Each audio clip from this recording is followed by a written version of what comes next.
A routine stroll through the park resulted in a unique discovery. I think we all kind of scratched our heads. In late February, Kevin Halfman spotted this box near Lake Olathe.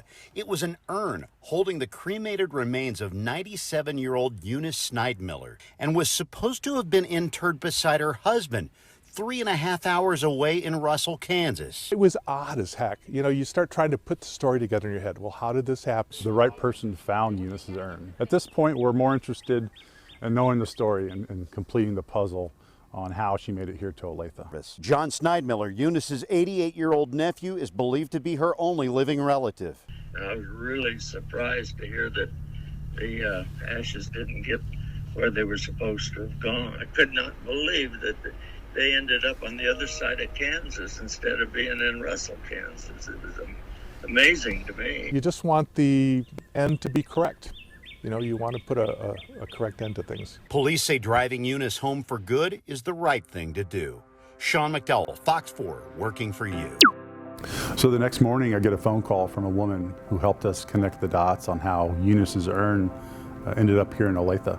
You know, the story made a lot of sense to me. The family is a good family who came in possession of the urn, used to be in the funeral business.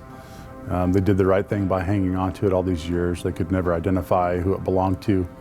And luckily, you know, she found a spot next to the lake and put it there. And, you know, if she was to spread the ashes, we would have never known about the story and never had the rightful close to it. So she placed the urn there, which is what got the attention of our walker and our reporting party. So on April 22nd, we packed up in a car and headed to Russell for Eunice's funeral.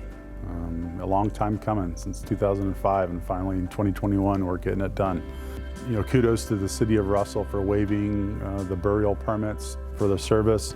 Pinwell Gable, which is a funeral home here in Olathe, donated a vault, a new urn for Eunice for the ceremony. We had a small little gravesite ceremony, and we're able to lay Eunice to rest.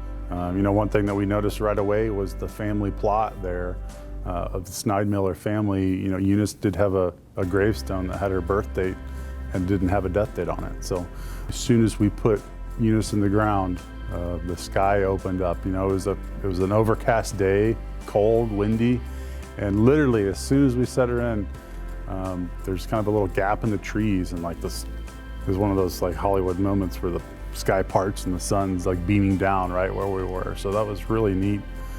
You know, it was a cool experience. Kind of one word that keeps jumping out at me when we talk about this call and this incident is community. You know, it's really what it was. You know, we get a call for service, something unique or out of the ordinary from a member of the community. The police respond and investigate to the furthest abilities. You get another call from a citizen who fills in the gaps there and completes the story.